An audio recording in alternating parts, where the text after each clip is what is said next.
रूस यूक्रेन युद्ध पर दुनिया दो धड़ों में बंटता हुआ नजर आ रहा है और हमारे देश का रुख अभी स्पष्ट नहीं है।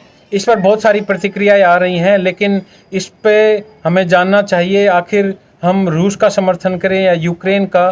तो ये बहुत ही स्पष्ट है कि हमें किस देश के साथ होना चाहिए। बहुत ही स्पष्ट भाव से हम यह बात कह सकते हैं, क्योंकि यदि हम पिछले समय को देखें तो रूस हमारा हमेशा से ही मित्र देश रहा है और संकट के समय हमारा साथ भी दिया है। तो ऐसे में सवाल यह है कि क्या हमें रूस का साथ देना चाहिए या उस यूक्रेन का जिसने कश्मीर मुद्दे पर यूनाइटेड नेशंस में भारत के खिलाफ वोट दिया था। यूक्रेन ने ही परमाणु परीक्षण मुद्दे पर यूएनओ में भारत के खिलाफ वोट किया था और यूक्रेन ने यूएनओ की सिक्योरिटी काउंसिल में भारत की स्थायी सदस्यता के खिलाफ वोट किया था।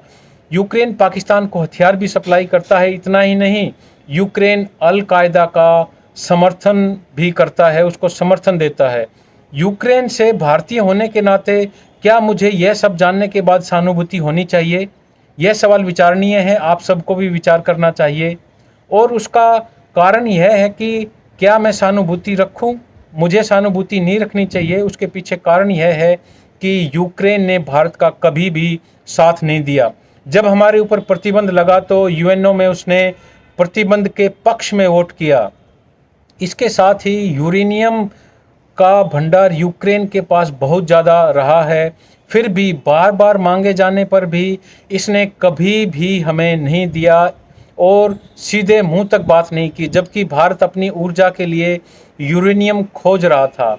अब युद्ध में यूक्रेन का क्या होता है इस पर तो हमारा कोई मत नहीं है। हाँ, उसके नागरिकों के साथ सहानुभूति अवश्य है, लेकिन कमज़ोर यूक्रेन जो कि अपने आप ही बना, उसको अपना किए की सज़ा तो मिलेगी ही।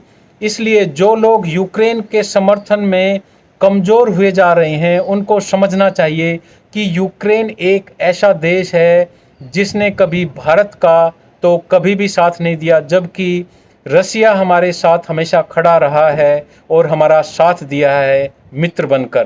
तो इसमें अब हमारे सामने स्पष्ट तौर पर यह है कि हमें किस देश को समर्थन करना चाहिए और किसको नहीं।